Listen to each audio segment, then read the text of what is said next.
তুফান দিয়ে cinema hall কাঁপাচ্ছে Shakib Khan.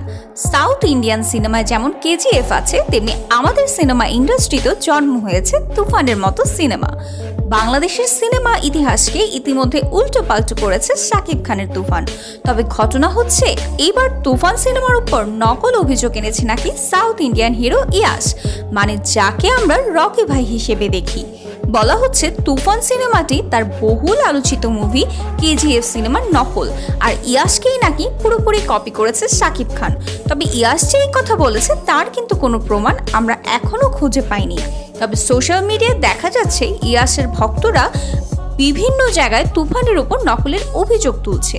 যদিও তুফান cinema দেখা হলে বের হওয়া যত দর্শক আছেন সবাই বলছে তুফান একটি মৌলিক গল্পের সিনেমা, আর শাকিব খানও কাউকে কপি করেনি, বরং তুফানে শাকিব খান যে অভিনয় করেছে সেটা নাকি কেজিএফ সিনেমার ইয়াশকেও ছাড়িয়ে গেছে।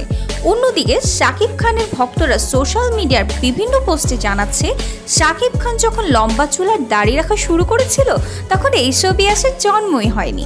সব কিছুকে ছাপিয়ে তুফান সিনেমার যে একটা বিষয় নিয়ে সর্বমহলে আলোচনা হচ্ছে, সেটা হলো তুফানে শাকিব খানের ভয়ঙ্কর অভিনয়। আর শাকিব খানের এমন ভয়ঙ্কর অভিনয় দেখে ইতিমধ্যে তোলপাড় শুরু হয়েছে সোশ্যাল মিডিয়া সহ বিভিন্ন নামি দামি পত্রিকায়। তুফান মুক্তির আগে গুজব রটেছিল কেজিএফ সিনেমার ইয়াশকে নকল করবে শাকিব খান। তবে তুফান মুক্তির পর সবার সেই ভুল ধারণাকে মিথ্যা প্রমাণ করেছে শাকিব খান।